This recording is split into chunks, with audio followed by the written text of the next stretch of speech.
नमस्कार, मैं हूं अर्चित और आप देख रहे हैं न्यूज नेक्स्ट। तो चलिए रुक करते हैं इस खास खबर की ओर।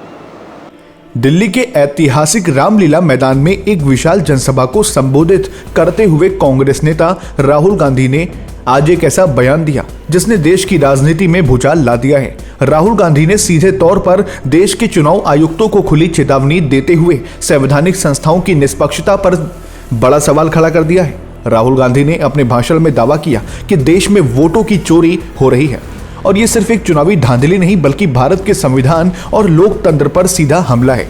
उन्होंने आरोप लगाया कि कुछ अधिकारी और चुनाव आयुक्त सत्तारूढ़ दल के दबाव में आकर काम कर रहे हैं, जिससे चुनावी प्रक्रिया की निष्पक्षता खतरे में है। कांग्रेस नेता ने कड़े शब्दों में चेतावनी दी।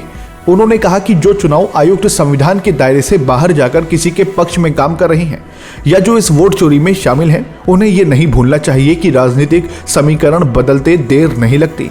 राहुल गांधी ने मंच से कहा, हम आपको बता रहे हैं जो भी संविधान के खिलाफ काम कर रहे हैं, सत्ता में आते ही हमारी सरकार आपके खिलाफ एक्शन लेगी।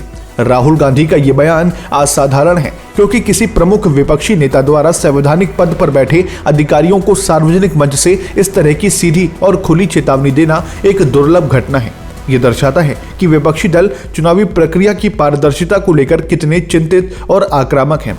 उन्होंने जोर देकर कहा कि चुनाव आयोग जैसी संस्था का काम केवल चुनाव कराना नहीं बल्कि लोकतंत्र की नींव यानी मतदाताओं के विश्वास को बचाना है। राहुल गांधी ने कहा कि अगर संवैधानिक संस्थाएं ही किसी खास विचारधारा के आगे झुक जाएंगी तो देश का लोकतंत्र जीवित नहीं रह पाएगा।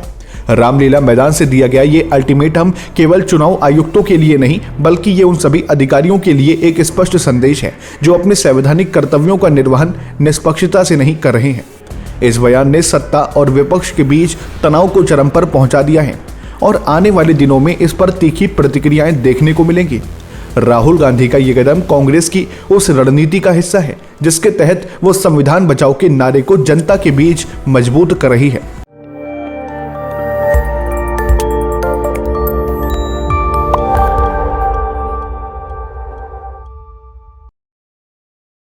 नमस्कार, मैं हूं अर्चित और आप देख रहे हैं न्यूज नेक्स्ट। तो चलिए रुक करते हैं देश प्रदेश की मुख्य 10 बड़ी खबरों की ओर।